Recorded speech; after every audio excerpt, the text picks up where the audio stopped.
اس لیے میں نے اس کو بنانا ہے۔ تو یہ ایک ضد ہے، یہ ایک انا ہے۔ اس طریقے سے انہوں نے کہا کہ اس سے چڑھتی ہے تو میں نے اسی کو بنانا ہے۔ اب یہ ایک پھڈا ہے، دیکھیں کہ اب اس کا کیا ہوتا ہے کہ محمود خان اچکزئی اسی طرح سے ان کے نامزد رہتے ہیں یا کوئی یہاں پہ تبدیلی آتی ہے، کیونکہ تبدیلی بہت جلدی آتی ہے پی ٹی آئی میں، یہ بھی لوگوں نے دیکھا ہے۔ اور کیونکہ میں آپ کو بتاؤں کہ اس وقت پہ اپنا تحریک انصاف میں دو قسم کے گروپ ہیں، ایک وہ خان صاحب والا گروپ ہے اور دوسرا تھوڑا سا ذرا مفاہمتی گروپ ہے۔ جیسے کل ایک بیان دیا ساتھ ہی جو ہے نا بیرسٹر گوہر صاحب نے کہ غلطیاں ہم سے بھی ہوئی ہیں، 9 مئی غلط تھا اور 9 مئی نہیں ہونا چاہیے تھا، اور اس کے بعد حالانکہ انہوں نے اس کو بڑھاتے ہوئے یہ بھی کہا کہ پھر دیکھیں ہمارے ساتھ یہ ناانصافی ہوئی ہے، یہ ناانصافی ہوئی ہے، اس طرح سے تو خزاں کے پتے نہیں گرتے، جس طرح سے ہمارے لوگوں کو نااہل کیا گیا، ہمیں انصاف نہیں ملا، عدالتوں سے بھی انصاف نہیں ملا، ہم عدالتوں میں جا کے اس طرح کے آرگومنٹس کرتے ہیں تب بھی ہمیں انصاف نہیں ملتا۔ لیکن اس کے بیان کو اب ظاہر ہے بہت سارے لوگوں نے کہا کہ دیکھو جی انہوں نے معافی مانگ لی ہے 9 مئی پر، جو خان صاحب کہتے ہیں کہ میں نہیں مانگوں گا اور میں تو مانگنا ہی نہیں چاہتا، آپ نے خود کروایا ہے اور آپ اس کی سی فوٹیج دیں وغیرہ وغیرہ، ٹھیک ہو گیا۔ تو اب اس کے بعد پی ٹی آئی کی وضاحت بھی آ گئی کہ دیکھیں جی ان کے بیان کو بڑا توڑ مروڑ کے بیان کیا گیا اور یہ کیا گیا۔ علیمہ خان صاحبہ نے کا بھی ایک بیان آیا ہے کل، اور انہوں نے بھی یہی کہا ہے کہ عاصم منیر کے ہاتھ میں نہیں ہے عمران خان کی زندگی، اللہ کے ہاتھ میں ہے۔ وہ تو کہتا ہے میں ساری زندگی جیل میں بیٹھا رہوں گا، میں ڈٹ کے کھڑا ہوں، یہ ہے، لیکن ہمیں بھی سوچنا چاہیے کیا ہمیں ان کے لیے آواز نہیں اٹھانی چاہیے۔ تو یہ دو گروپس ہیں جس کی وجہ سے جو دو صورتحال اس طرح سے بنی، ایک آ کے بالکل ایسی تیسی پھیر دیتا ہے اور دوسری طریقے سے دوسرا آتا ہے، تو وہ پھر جو ہے نا ذرا تھوڑا لینینٹ ہوتا ہے، جیسے بیرسٹر گوہر صاحب۔ اسی وجہ سے سارے کہتے ہیں کہ دیکھیں جی یہ اصل سیاستدان ہیں اور سیاستدان میں لچک ہوتی ہے وغیرہ اور ان میں لچک نہیں ہے، لیکن وہ کہتے ہیں کہ لچک ہمارے ووٹ بینک کو خراب کرتی ہے، اور اگر ہم لچک دکھاتے ہیں تو ہمارا جو ووٹر ہے وہ خراب ہمارا ووٹر، کیونکہ خان صاحب نے سیاسی تربیت ان کی اس طرح سے، میرے ٹائگروں پڑ جاؤ، ان کو مار دو، ان کو بالکل پھینٹا لگا دو، یہ والے الفاظ نا شروع ہی سے وہ 2014 کے دھرنے سے آنورڈ خاص طور پہ، اور اس کے بعد بھی، اور پھر جب یہ عدم اعتماد آئی اور اس میں تو مطلب وہ ایسی تیسی اگر نہ پھیریں یا اگر اس طرح سے تو ووٹر وہ کہتے ہیں وہ ٹھنڈا پڑ جاتا ہے، ان کا سپورٹر ٹھنڈا پڑ جاتا ہے۔ اور لوگ کہتے ہیں پی ٹی آئی کے جو خان صاحب کے زیادہ قریب ہیں وہ کہتے ہیں دیکھیں جی یہی تو وہ گر ہے، یہی تو وہ ہتھیار ہے خان صاحب کا کہ جس نے آج تک ان کی پاپولیرٹی کو اس طرح سے زندہ رکھا ہوا ہے وغیرہ۔ اب آ جائیں اس بات پر کہ خان صاحب کو 2 آپشن دیے گئے۔ اچھا، اس کا سہیل وڑائی صاحب نے بھی کہا ہے، اور میں نے بھی آپ کو بتایا تھا، چونکہ حذیفہ رحمان صاحب نے یہ بھی کہا تھا کہ وہ ایک برطانیہ کی جو سفیر ہیں پاکستان میں، انہوں نے کوشش کی، اور پھر ہم نے کہا ٹھیک ہے ہم ان کو یو کے بھیج دیتے ہیں، لیکن یہ 9 مئی پہ معافی مانگے، اور خان صاحب پھر معافی سے مکر گئے اور پھر وہ بھی پیچھے ہٹ گئیں، ٹھیک ہو گیا۔ پھر ہم نے کہا کہ اگر آپ نے سعودیہ جانا ہے یا اگر آپ نے یو اے ای جانا ہے، مثلا مڈل ایسٹ کی کسی کنٹری میں، انہوں نے یہ کہا، تو انہوں نے کہا کہ نہیں میں نے ادھر نہیں جانا اور میں نے معافی بھی نہیں مانگنی اور میں نے جانا بھی یو کے ہے، تو وہ پھر ہم نے کہا کہ ایسا نہیں ہو سکتا، ٹھیک ہو گیا۔ تو اب اگر وہ معافی مانگے تو یہ تو ان کو ایک آفر تھی، اب ان کو کچھ اور آفرز بھی، وہ آفرز میں پہلے ڈسکس کر چکا ہوں، لیکن یہ ہے کہ اب وہ سہیل وڑائی صاحب نے بھی کہا ہے وغیرہ وغیرہ، ان کو یہ آفر دی گئی ہے کہ دیکھیں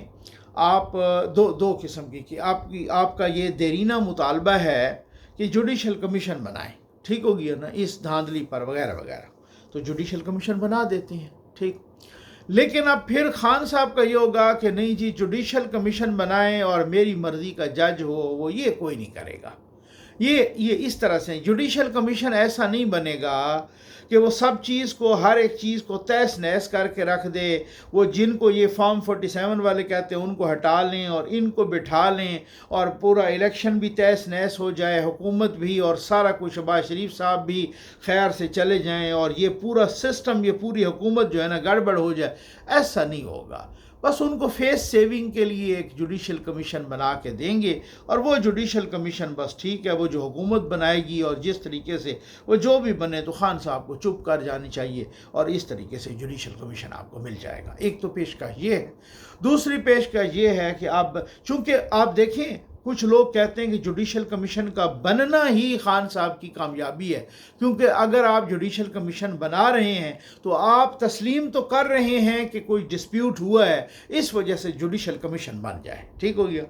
دوسرا، آپ بنی گالہ میں دوسری پیشکش یہ ہے کہ آپ بنی گالہ میں بیٹھ جائیں اور چپ کر کے بیٹھ جائیں، اور آپ اس حکومت کو بھی چلنے دیں، آپ اپنی سیاسی ایکٹیویٹیز ملاقاتیں بھی جاری رکھیں، باقی کچھ ہی، لیکن یہ نہیں ہے کہ روز آپ آ جائیں سوشل میڈیا پہ ملاقات اپنا خطاب کریں یا پھر میڈیا پہ یا ادھر ادھر اور پھر شور شرابہ کریں، اور ہر ہفتے آپ کال دے دیں احتجاج کی اور پھر کہیں میں اسلام آباد پہ چڑھائی کر رہا ہوں، اور پھر اپنے یہ نہیں ہے۔ آپ اگر 2-3 سال چپ کر کے بیٹھیں گے تو پھر جب اگلا الیکشن آئے گا تو پھر اس حوالے سے آپ یہ کر سکتے ہیں۔ اب خان صاحب نے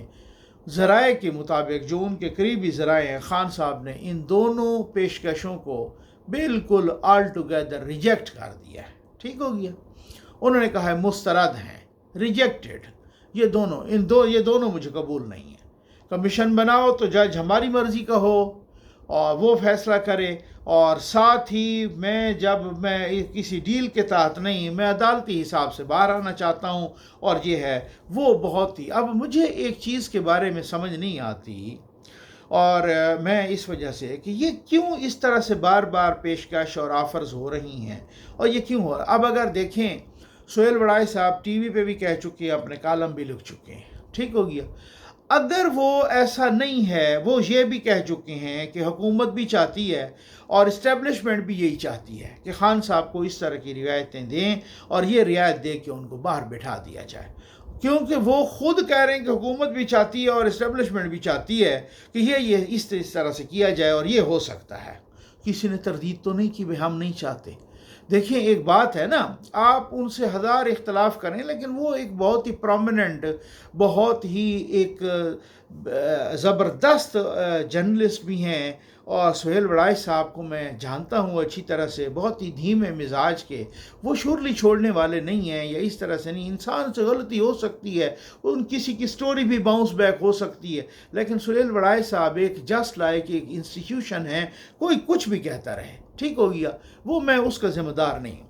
لیکن پھر بھی آپ کسی نے اس کی تردید تو کی نہیں ہے اور چپ ہو گئی ہے، تو اس کا مطلب ہے کہ یہ آفر ہوئی۔ ان کے کالم میں جو کہا گیا جب عاصم منیر صاحب سے ملاقات کی، جب تک یہ معافی نہ مانگیں اتنے تک سیاسی مصالحت ہو نہیں سکتی۔ اب اس کے بعد ایک نیا پھڈا ہوگا، تو دوسرے دن ہی انہوں نے دوسرا کالم لکھا، اور اس میں تو اچھی خاصی دھمکی تھی کہ خان صاحب خیال رکھیں، ذوالفقار علی بھٹو صاحب اور ان کے جیالوں نے بھی ایسا کیا تھا کہ ہم مزاحمت کریں گے، اور پھر مزاحمت کے بعد دیکھا پھر کس طرح سے ہوا، اور ایسا نہ ہونا کہ کوئی اور ذوالفقار علی بھٹو ہو جائے۔ یہ جو آپ کے یوٹیوبرز ہیں نا، اور یہ اس طرح کے لوگ ہیں جو آپ کو پٹھ سیدھی جو ہے نا یہ سبق دے رہے ہیں، یہ کہیں آپ کے لیے تارا مسیح نہ بن جائے۔ مطلب اب آپ اس سے زیادہ کیا ہو سکتا ہے کہ آپ انسان بنو، آپ حکومت کی جو آفرز ہیں وہ قبول کر لیں، پیشکش جو ہیں وہ قبول کر لیں، ادروائز آپ کا حشر نشر ہو سکتا ہے، کچھ اور بھی آپ کا حشر ہو سکتا ہے۔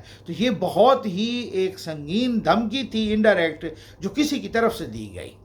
اب دیکھتے یہ ہیں کہ کیا یہ صرف دھمکی تھی، ڈرانے دھمکانے کے لیے تھی، اور اگر یہ دھمکی بھی کارگر نہ ہوئی اور خان صاحب اسی طرح سے ضد پہ اڑے رہے تو تب کیا ہوگا؟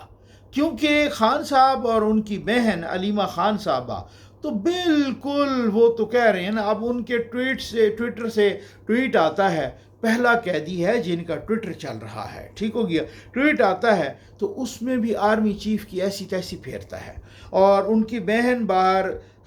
خطاب کرتی ہیں اور میڈیا ٹاک کرتی ہیں، تو اس میں بھی نام لے کے میں حیران ہوں کہ اتنی بڑی طاقت بن چکے ہیں خان صاحب اس وقت کہ وہ چیف جسٹس کا نام لے لیتے ہیں، وہ آرمی چیف کا نام لے لیتے ہیں، جو پاکستان میں 2 طاقتور ترین شخصیات سمجھی جاتی ہیں۔ پرائم منسٹر تو بیچارہ وہ تو کاغذی حساب کتاب ہوتا نا اس کا۔ ٹھیک ہو گیا نا۔ ان کی تو ویسے بھی وہ گالیاں دے کے ننگی ایسی تیسی پھیرتے رہتے ہیں، لیکن اب آپ اندازہ کیجیے، مجھے یاد ہے گوجرانوالہ جلسہ ہو رہا تھا اور نواز شریف صاحب ویڈیو لنک پہ خطاب کر رہے تھے، اور وہ خطاب لندن سے تھا، اور ادھر تھا کہ جنرل باجوہ صاحب آپ کو بھی جواب دینا پڑے گا، جنرل فیض حمید صاحب آپ کو بھی جواب دینا پڑے گا، جواب دہ ہونا پڑے گا، کیونکہ آپ نے بھی یہ کیا یہ کیا یہ کیا۔ اس جلسے کے بعد ہمیں یاد ہے پیپلز پارٹی نے کافی ریزرویشن شو کی تھی، اور انہوں نے کہا کہ یہ طے نہیں ہوا تھا کہ نواز شریف صاحب اس طرح کے جلسوں میں خطاب کریں، اور یہ سارا یہ تو ہمارا کام خراب کریں گے، اور ہم ایک ان کے خلاف جدوجہد کر رہے ہیں اب حکومت کے خلاف۔ اس وقت عمران خان کی حکومت تھی، اور یہ تو گڑبڑ کریں گے، یہ تو اسٹیبلشمنٹ کو، یہ تو جرنیلوں کا نام لے کے تنقید کرنے لگ گئے۔ اور جب یہاں ہم نے دیکھا تو ہم نے چیف آف آرمی اسٹاف کو کہ جو دیکھیں جی وہ تو جنگل کا بادشاہ ہے، ہر وقت ان کے نام بگاڑ کے وہ جنگل کا بادشاہ ہے، کسی کو یزید کہا، کسی کو میر جعفر میر صادق کہا۔ عاصم منیر کے ہاتھ میں میرے بھائی کی زندگی نہیں ہے، بلکہ وہ تو اللہ کے ہاتھ میں ہے، اور عاصم منیر اپنے آپ کو خدا سمجھتا ہے، عاصم منیر اپنے آپ کو جنگل کا بادشاہ سمجھتا ہے۔ مطلب اس طرح کی گفتگو ہم نے اس سے پہلے آپ دیکھیں جسٹس قاضی فائز عیسیٰ کے خلاف کیا اس موجودہ چیف جسٹس کے نام لے کر اس طریقے سے۔ تو خان صاحب کی مقبولیت ہے، کوئی اور چکر ہے، کوئی بیرونی پریشر ہے، ہو سکتا ہے نا، ٹھیک ہو گیا نا، کوئی بیرونی پریشر ہے، خان صاحب کا ڈر ہے، کیا ہے کہ وہ تو کہتا میں ڈٹ کے کھڑا ہوں، اور ان کو بار بار جا کے آفر دیتے ہیں آپ یہ بھی کر لو، آپ یہ بھی کر لو، آپ بنی گالا بیٹھ جاؤ، آپ یہ کر سکتے۔ جب ان کل ایک بندے نے مجھے میسج کیا کہ نقوی صاحب یہ بات یہ ہے کہ اگر یہ تو پھر یہ ثابت ہوا نا، میں نے اپنے ولاگ میں پہلے بھی کہا تھا کہ کیسز جو ہیں وہ سیاسی ہیں، یہ خود مان رہے ہیں قانونی نہیں ہیں۔ اگر ایسا ہوتا تو یہ کہتے بھائی عدالتیں جانیں اور آپ جانیں، آپ کے کیسز جانیں۔ اس کا مطلب تو یہ ہے کہ اگر آپ ان کو بار بار آفرز دے رہے ہیں کہ آپ بنی گالا بیٹھ جاؤ، یا زمان پار بیٹھ جاؤ، یا یو کے چلے جاؤ، یا سعودیہ چلے جاؤ، اور آپ کی ہر آفر کو وہ دیوار پہ مار دیتا ہے، وہ کہتا میں نہیں مانتا، ٹھیک ہے، اور اس کے باوجود بھی آپ پھر نئی آفر لے کے چلے جاتے ہیں، تو پھر اس کا مطلب تو یہ کہ آپ کہتے ہیں یہ آپ کے قانونی نہیں ہے، یہ جنونی ہیں، یہ قانونی نہیں ہے، یہ سیاسی ہیں، یہ سیاسی کیسز ہیں، یہ اس طریقے سے کیسز ہیں جو سیاسی بنیادوں پر بنائے گئے، آپ خود تسلیم کر رہے ہو۔ تو پھر یاسمین راشد کو 10 سال کی سزائیں دینا، اور پھر اعجاز چودھری کو سزائیں دینا، پھر فلاں کو نااہل کر دینا، پھر ان کا، تو پھر اس کے بعد مطلب وہ کیا ہوتا ہے کہ پھر اس میں کیا بندے تو لوگ تو سوچیں گے نا کہ آپ جو ماسٹر مائنڈ ہو اس کو آپ روزانہ ہی آفر لگاتے ہیں ڈر سے، تو ڈر کس چیز کا ہے؟ لیکن اس وقت میں اپنی اس بات پر، اس خبر پر 100% قائم ہوں کہ ریاست، میں نے کہا اکڑوں بیٹھ کے سمجھتے ہیں نا، ٹھیک ہو گیا نا، اکڑوں بیٹھ کے یوں ہاتھ باندھ کے عمران خان سے معافی مانگ رہی ہے، اور عمران خان آگے سے دولتیاں مار رہا ہے، وہ کہہ رہا ہے نہیں کروں گا معاف، اور ریجیکٹڈ، تمہاری ساری پیشکش، تمہاری ساری آفرز ریجیکٹ ہو گئی ہیں، میں نے اس کو مسترد کیا ہے۔ اب دیکھیے ہوتا کیا ہے۔